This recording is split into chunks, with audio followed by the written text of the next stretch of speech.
inspiring stories to your children. Instead, give lectures to character. तो जब भी कोई मसला हो तो उसके ऊपर खूब लेक्चर करें और उसमें कुरान हदीस की बातें भी उन्हें बताएं और समझें कि ये बड़ा अच्छा काम है। मैं आपको एक बात बता दूँ, अगर आप कुरान और हदीस को कोट कर रहे हैं और आप इस बात का ख्याल नहीं कर रहे कि कौन सा एप्रोप्रिएट मोमेंट है, तो भी आप असल में बहुत कामयाब नहीं होंगे। यानी किस वक्त किस बात को बताना है, किस वक्त किस बात को कहना है।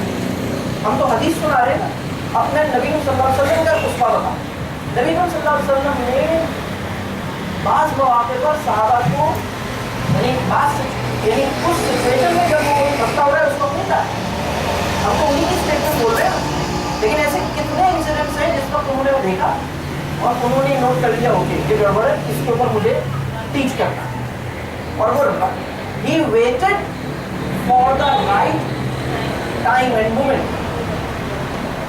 हमने क्या किया, हम उनके स्टेटमेंट को ले रहे हैं लेकिन उनकी अप्रोच भी समझे कि उन्होंने वो स्टेटमेंट यानी उनका तरीका क्या किया। ये बात समझ आ रही? इस चीज को देखिए। और मोरल स्टोरीज बहुत हैं। मोरल स्टोरीज इसका मतलब हमें भी पता होनी चाहिए। मोरल स्टोरीज पढ़नी भी चाहिए। फिर मतलब ये हम टीवी के ड्रामों में तो एक moral story, live a nature free life, यानी एक ऐसी जिंदगी, यानी ओवरली टेक्नोलॉजिकल लाइफ। आपस में देखिए आज के दौर का की जो वैल्यू है वो नेटवर्किंग है, और आपका जो दौर था, जो जबरदस्त दौर था, उसकी वैल्यू ताल्लुक था। अब वो नेटवर्क ताल्लुक जो है वो उसका फॉर्म इम्पॉर्टेंट है। नेटवर्किंग के लिए distance important. Distance is the prerequisite of networking. हम नेटवर्किंग में जब आएंगे जब हम दूर हो, तो हम अपने बच्चों से, मैं ऐसी फैमिलीज जानता हूँ जिसमें बच्चे एक दूसरे से नेटवर्क पे बात कर रहे हैं, फेसबुक पे एक दूसरे को दे रहे हैं। यानी अब्बू जान का फेसबुक पे कमेंट आ, लेकिन अब्बू जान मिले, अम्मी जान ने बेटे को फेसबुक पे विश कर दिया। अजीब है जिंदगी, मतलब बिल्कुल इल्यूजन, बिल्कुल एक आर्टिफिशियल। लेकिन वो जो मिलना है और गले लगाना है और उसके गाल पे ऐसे करना है, क्या फेसबुक उसका कोई ऑल्टरनेटिव है क्या? मेरी बात समझ आई? तो ये नेचर से क्लोज करें, आर्टिफिशियल इस्तेमाल करें, जितना नेचर से करीब आ सकते आए। और कंप्यूटर और टीवी जो है वो सेंट्रल एक्टिविटीज। अच्छा, एक्टिविटीज बहुत से लोगों को समझ में नहीं आता एक्टिविटीज क्या हो, बच्चों को हम क्या काम कराएं। तो मैंने अगले पेज पर 7 टाइप्स की एक्टिविटीज और उनकी एक बड़ी लिस्ट दी है। 102 एक्टिविटीज है, 102 activities. There is a list of 102 activities. और उस लिस्ट में फेसबुक नहीं है, उस लिस्ट में टीवी नहीं है, और उस लिस्ट में मोबाइल नहीं है। अगर मैं आपसे कहूँ कि आप और आपकी पूरी फैमिली पिछले 12 घंटे से इमेजिन करें कि आप और घर के सारे लोग 12 घंटे तक इकट्ठे हों और उसमें कोई भी रिमोट, टीवी के रिमोट को ना छुए, मोबाइल फोन को ना छुए और कंप्यूटर को ना छुए, और घर के सारे लोग 12 घंटे के लिए जमा हो जाए। आज के दौर में मुमकिन है? आप मुमकिन बना सकते, एक दफ़ा मुमकिन बनाए। नहीं, कसम खा लें कि हम सब लोग जमाएं, ना हम रिमोट को हाथ लगाएंगे, ना हम मोबाइल को हाथ लगाएंगे, ना हम कंप्यूटर को हाथ लगाएंगे, हम एक दूसरे को हाथ लगाएंगे। We are together। बात समझ आ रही? Do not let this mobile mania rob your time। समझ आ रही? यानी आपकी तवज्जो पाने के लिए उसे किसी दूसरी जगह जाके मैसेज करना होगा। जब वो सामने आ जाता है तो उससे बात नहीं करते। बात समझ आए? तो ये इससे हमें बाहर निकलना है और उसके लिए बहुत सारी activities. Let your child hear you saying negative things about school, people and society. ये भी जबरदस्त काम, ये सलाहियत भी हमारे तरफ है। मतलब टीचर के बारे में आते जाते हुए कुछ फरमा दिया, स्कूल के बारे में फरमा दिया, भाई स्कूल से इतनी शिकायत है तो दाखिल क्यों किया, निकाल लो। मैं आपको ये सजेस्ट करूंगा कि अगर आप स्कूल की कदर नहीं कर सकते तो आप निकाल, इसलिए कि अगर आप स्कूल में रखे हुए और उसके साथ कुछ फरमाते भी रहते हैं तो इससे जो डैमेज हो रहा है, यानी ये जो पैकेज डील है ना, बेटा इस स्कूल में जाओ कुछ तालीम हासिल करो और मैं जो फरमा रहा हूँ उन पर भी ध्यान दो, ये एक पैकेज डील हो। Being educated with negative mentality, ये जो पैकेज डील है इसका जो नुकसान है वो इतना ज्यादा है कि आप निकाल नहीं सकते। मैं सही बता रहा हूँ, ठीक है। तो इसी तरह लोगों के बारे में, यानी ग्रेट पेरेंटिंग का चैलेंज ये नहीं है कि जब आप गाड़ी में जा रहे हो और रास्ते में ट्रैफिक सिग्नल आए और आप देखें कि ये रेड है और आपने रोक दिया। बहुत से लोग समझते हैं कि अच्छा मैंने ट्रैफिक सिग्नल को फॉलो कर लिया ना, मैं रेड पे रुका हूँ तो मैंने बहुत अच्छी एग्जाम्पल दिया। बात यहाँ खत्म नहीं होती। दिस इज ये तो आसान है काम, मुश्किल काम अब शुरू हो रहा है। जब आपने रेड पे रोक लिया और आसपास में लोग जो है ना वो जा रहे हैं और आप उनके बारे में कुछ फरमा रहे हैं, ये देखो पढ़े लिखे जाहिल, उन्हें देखो वो भी टोयोटा करोला में गुजर गए, उन्हें देखो वो देखो वो देखो वो देखो वो देखो। Every traffic signal has become a workshop of negativity. तो अगर आप ट्रैफिक सिग्नल की पाबंदी कर रहे हैं और वो लोग जो ट्रैफिक सिग्नल की पाबंदी नहीं कर रहे हैं उनके बारे में फरमा रहे हैं, तो इससे हो क्या है? इससे हो ये रहा है कि बच्चों को पता लग रहा है कि बेटा पहली बात तो ये कि हम एक सुपीरियर हैं, दूसरी बात ये कि ये वो लोग, देखिए एक बात, आपका नेक अमल आपको दूसरों से यानी आपके अंदर सेंस ऑफ सुपीरियरिटी ना पैदा करे। अगर एक इंसान नमाज नहीं पढ़ रहा और एक इंसान नमाज पढ़ रहा है तो ये एहसास आपके अंदर नहीं पैदा होना चाहिए कि वो जो नमाज नहीं पढ़ रहा मैं उससे कुछ पूछा और ये बड़ा नीचे है, ये तो पढ़ता ही नहीं, ये तो ट्रैफिक फॉलो नहीं करता। ये बहुत बड़ा चैलेंज है।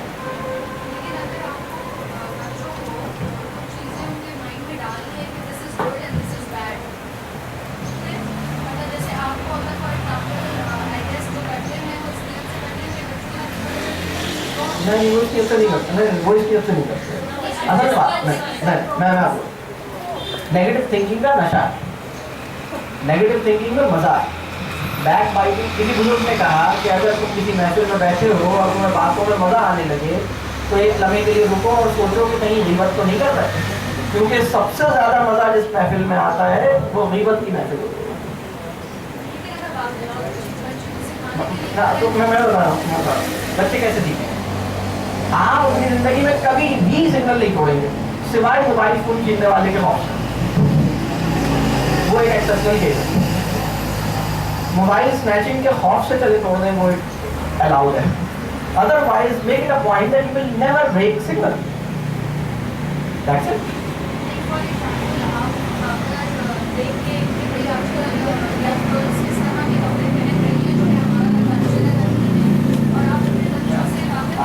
असल में ये असल में होता है कि उससे नेगेटिव थिंकिंग भी डेवलप हो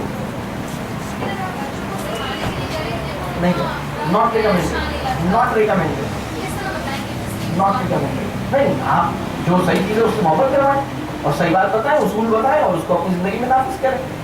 B a role model, that's it.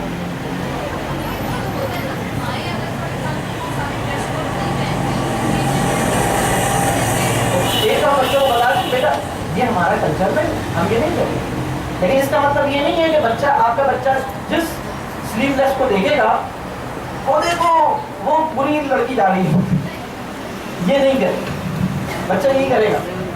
वो अपने चचा को देखेगा, वो तो सिग्नल तोड़ देते हैं, कल का उनके साथ किया था, वो तो बहुत बुरे हैं, सिग्नल तोड़ देते हैं। चचा को बोल भी देगा, चचा आपके साथ में गया था, आप तो सिग्नल तोड़ देते हैं। अभी बता रही थी जो सिग्नल तोड़ते हैं पढ़े लिखे जाहिल है, आपकी पढ़े लिखे जाहिल है। Your child will do that. उनकी एक फर्स्ट कजन अमेरिका से सेकंड कजन आएंगी जो स्लीवलेस पहनी हुई होंगी और स्कर्ट पहनी हुई होंगी और वो उनको देखेगा हाँ, और उसके बाद उन्हें काफिर कहेगा और फिर आप मुंह छुपाएंगे और कहेंगे हाय इनको काफिर कहते नहीं, आई एम सॉरी ये तो ऐसी आप ही को बताया था जो स्लीवलेस होते हैं वो काफिर होते हैं, गंदे होते हैं, खराब होते हैं। तो if you take that approach that will create more problems for you because children are not mature. बात समझ आ रही? यानी बच्चों को वैल्यूज से मोहब्बत करवाएं पॉजिटिविटी के साथ, क्योंकि पॉजिटिविटी इटसेल्फ एक वैल्यू है। मैं इसकी थोड़ी सी एग्जाम्पल देता हूँ। जब कभी हम ट्रैफिक सिग्नल पे रुकते हैं, हम इसमें उसूल देखते हैं। उसूल कहाँ से आएगा? उसूल आएगा नबी सल्लल्लाहु अलैहि वसल्लम के तरीके से, क्योंकि अगर आप उस तरीके को देखिए, आपको पेरेंटिंग क्या होती है वेस्ट नहीं सिखाएगा। पेरेंटिंग वो सिखाएगा जहाँ का वेस्ट का आपका फैमिली सिस्टम क्राइसिस का शिकार है, वहाँ को एक अलग ही दौर है। आपको पेरेंटिंग सिखाएगा जब आप उस तरीके से जुड़ेंगे और उस हस्ती को अपना मॉडल बनाएंगे, तब आपको चीज़ें क्लियर होंगी। मैं उसकी एक चीज़ बताता हूँ आपको। पहले मैं एक थोड़ा सा एग्जाम्पल दूँ। हम ट्रैफिक सिग्नल पर रुके और हम रुके हुए, चंद लोग और रुके हुए, कोई इधर से जा रहा है, कोई उधर से जा रहा है। हमारे बच्चों ने कहा वो देखिए वो तो सिग्नल तोड़ रहा है, वो निकल गया। तो मैंने ये कहा कि मुमकिन है उसने ट्रैफिक सिग्नल दिखाई ना हो, भाई ऐसी जगह पे लगा हुआ और उसे नजर ही ना आया, इसका इम्कान है या नहीं? मैंने कहा हो सकता है वो इस रोड पर पहली दफा आया, उसे आई ही ना हो कि ट्रैफिक सिग्नल इस तरफ लगा हुआ है, उससे तलाश किया हो। नहीं, ओवर हमारे साथ होता है, ओवरलुक कर जाते हैं, हम जा रहे हैं, हमें पता ही नहीं लगा। दूसरा मैंने कहा मुमकिन है, फिर बच्चे ने कहा वो भी देखे वो जा रहा है। मैंने कहा हो सकता है उसके साथ कोई इमरजेंसी है, उसकी गाड़ी में कोई पेशेंट है, मुमकिन है, मुमकिन है। लेकिन मैं तो कल्चर देखूंगी बाइक वाले का रुकने का सवाल ही नहीं। वो एक अलग, वो हम एक एक्चुअल लेवल पर हमें पता है कि लोग उसको फॉलो नहीं कर रहे हैं। बच्चों के साथ आप अगर ये कहेंगे कि बेटा आप एक ऐसे कल्चर में अपने आप सुनिए क्या सब बहुत घटिया लोग, और आप उस घटिया फॉर्म के एक छोटे से फर्ज, तो बच्चा पता है क्या कहेगा? अम्मी मुझे कैमरा कब भेजेंगे? कब उसे पता? हमारे इस तरीके के नतीजे में कोई एक बच्चा भी यहाँ रहना नहीं चाहता। और आप में से भी बहुत से लोग ये मतलब सोचते रहते हैं कब ऑस्ट्रेलिया, कनाडा, अमेरिका भाई। तो ये हमारा प्रॉब्लम। मैं ये सोचूं कैसे सही करें इसको? कैसे सही करें जो मैं आपको बता रहा हूँ। पहले 1000 गुमान, देखिए नबी सल्लल्लाहु अलैहि वसल्लम का पहले 1000 गुमान क्या है आपके लिए? क्या आपको क्या है? आपकी टीचिंग क्या है? पहले 1000 गुमान अच्छे ले आओ, फिर उसके बाद कोई बुरा गुमान लाओ। ये आपकी डिफॉल्ट सेटिंग होती है, ये आपका तरीक़ाकार है, आपका तरीक़ाकार है। और इसका सबसे बड़ा बेनिफिशियरी, पॉजिटिव थिंकिंग का सबसे बड़ा बेनिफिशियरी वो खुद होता है जो करता है। नेगेटिव थिंकिंग का सबसे बड़ा विक्टिम वो खुद होता है जो वो करता है।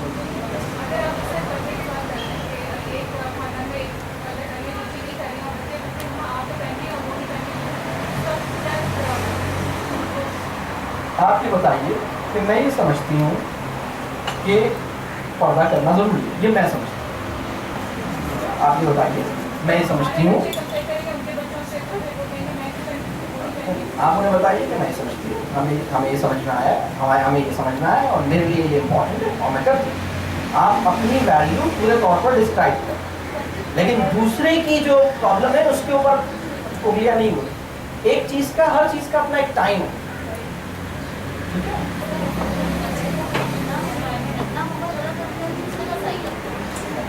बच्चे को उसका माहौल सही लगता है जिससे वो मुतासिर होता है, जिसकी क्रेडिबिलिटी को एक्सेप्ट करता है, और वो उसमें आप भी शामिल हो सकते हैं, उसमें कोई और भी शामिल हो सकता है।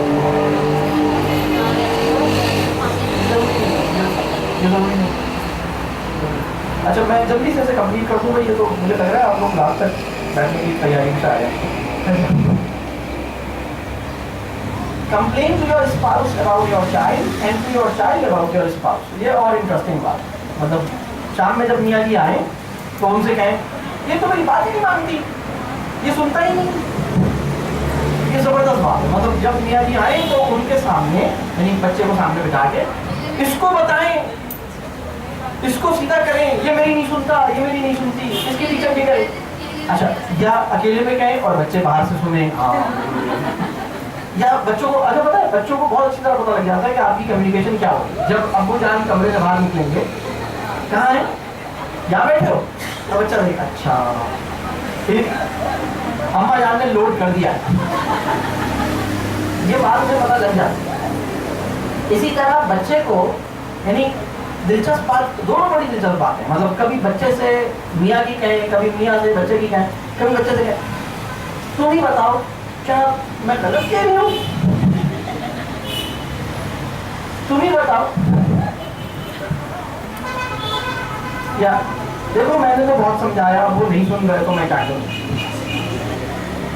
Interesting, fantastic, keep on doing this. बात समझ रहे? Compare your child with other children, यानी बच्चों को दूसरे बच्चे से कंपेयर करें। इसके ऊपर मैं बहुत बात वैसे कर भी चुका हूँ, ठीक है।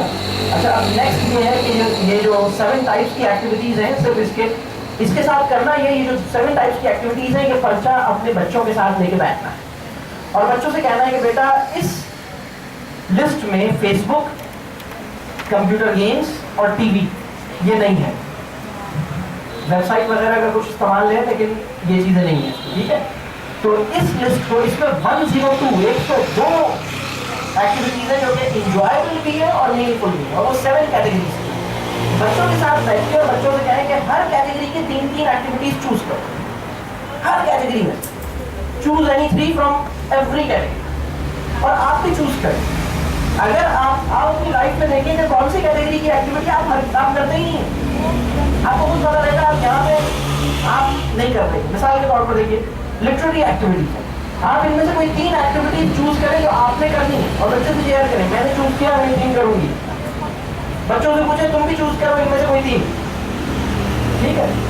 फिजिकल एक्टिविटी, इनमें से कौन सी फिजिकल एक्टिविटी आप करती हैं चूज करें, और कौन सी बच्चे से पूछे वो करना चाहते हैं चूज करें।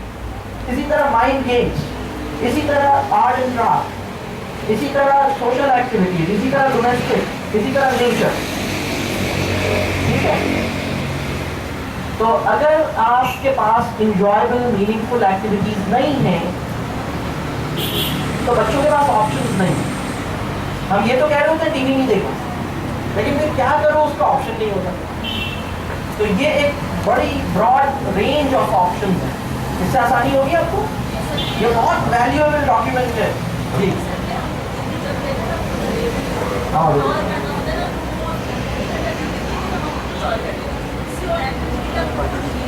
टीवी जो है वो बेबी सिटर है, टीवी बेबी सिटिंग करता है। बल्कि बहुत से घर में टीवी को पेरेंट है और बाज़ घरों में पेरेंट को पेरेंट है, टीवी एक्चुअल पेरेंट है। यस, हाँ, जिसकी गलती है वो सॉरी कह रहे। हाँ,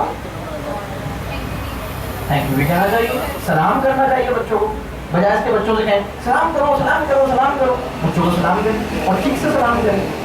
किसी भी बच्चे को सलाम करना उस वक्त आता है जब आप बहुत शौक से सलाम करते हैं। एक बात मैं आपको और बता दूं, आप में से कितने लोगों को ये मैं सोचने के लिए कहूँगा और आपने अब ये काम आज से शुरू करना है जो मैं सलाम से रिलेटेड करूँ। जब कभी किसी को सलाम करें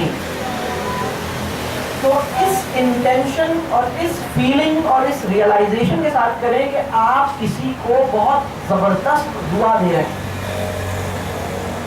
अस्सलाम वालेकुम, यानी आप सलाम क्या है, दुआ है ना। तो क्या हमें ये आइडिया होता है, हम ये रियलाइज कर रहे हैं हम तो बस ऐसे ही सलाम, मतलब मिले तो एक, मतलब there should be an opening line of our conversation and our opening line will be अस्सलाम वालेकुम, और सलाम भी होता है। तो मतलब ये हमारा क्या है, ये कोई मतलब सोशल मिथ है क्या चीज़ है ये, मतलब मिलेंगे तो एक ओपनिंग लाइन हमने ये बनाई, लेकिन हमें पता हो कि ये कितना अहम काम कर रहा है और उसको इस जज्बे के साथ मैं ये दुआ दे रहा हूँ तुम पे सलामती हो। और जिसको अगर कोई आपको सलाम करता है तो क्या दिल से ये खुशी होती है कि इस पर मुझे दुआ दी है, और हमें तो ये फील नहीं होता है तुमने मतलब जी बड़ा एहसान किया आपने सलाम कर दिया, मतलब हम तो इस किस्म की, ये एक बहुत अहम चीज़ है। और सलाम को शौक से दें। तो आप जब बच्चे से सलाम करेंगे तो बच्चे को पता रहेगा कि सलाम की वैल्यू है, वो सलाम करना सीखेगा। हम बच्चे को सलाम करना कैसे सिखाते हैं? सलाम करो, सलाम करो, सलाम करो, पीछे हो जाए और बच्चा जो है वो ऐसे हाथ हिलाए, मुंह से बोलो, आवाज नहीं आई, दोबारा बोलो, आवाज नहीं आई, पूरा बोलो, सही से बोलो, ये बोलो। मैं अमूमन लोग कहता हूँ, ठीक है, बच्चों का सलाम नहीं होता है, बच्चे को लगता है टाटा कर दिया, टाटा नहीं, सलाम अलैकुम, जो कर दिया उसने कर दिया। आप सही से मॉडल कीजिए, ये आपको देखता रहेगा, खुद ही सही हो जाएगा। इसकी थोड़ी कोई ऐसी पकड़ है, हाँ मतलब इसको तो उनने पकड़ा हुआ है, ठीक है। तो बच्चों को अल्लाह करे कि उनके आसान दिन आ जाए। तो नेक्स्ट जो पेज है, बस मैं जल्दी से इसको कंक्लूड कर रहा हूँ। What you have learn from today's workshop, दो काम ऐसे हैं जो कि गुड पेरेंटिंग में काउंट नहीं होंगे, ग्रेड्स और अपना बुद्धि बनाना, अपना ओबिडियंट बनाना, ठीक है। Good parenting should not be reduced to these two things. और 3 ग्रेटर गोल्स ऑफ पेरेंटिंग क्या है? क्या है? Confidence, creativity, character. 4 developmental needs क्या है? Physical, social, emotional, intellectual needs, ठीक है। The 4 developmental needs of children as a prerequisite to achieve 3 goals, 11 successful ways to spoil a child, वो हमने बात की, और 7 types of meaningful and enjoyable activities that you and your family can be involved in, ठीक है। तो ये 2, 3, 4, 11, 7, ये समझ आ गया? ये फॉर्मूला याद रहेगा? क्या फॉर्मूला? ठीक, अब नेक्स्ट पेज पे आइएगा। About the workshop, parenting without spoiling is one of the 13 parenting workshops of PRDC that are developed with a mission to enhance the vitality of families in educating children for the pursuit of social excellence. These workshops are based on the ideas of 5 dimensions of holistic parenting. This handout, ये जो हमारे हाथ में handout है, can be shared, distributed or used without permission as long as it contains this acknowledgement for the desired outcomes of the workshop and to contribute to the ERDC mission. Please discuss the ideas of this workshop with your spouse, implement it in your life, and share the message with at least 2 persons in your circle. May Allah give you the best of your efforts. देखिए, क्या आप समझते हैं कि जो बातें आपने सीखी हैं वो आगे बतानी चाहिए? कितने लोगों को बतानी चाहिए?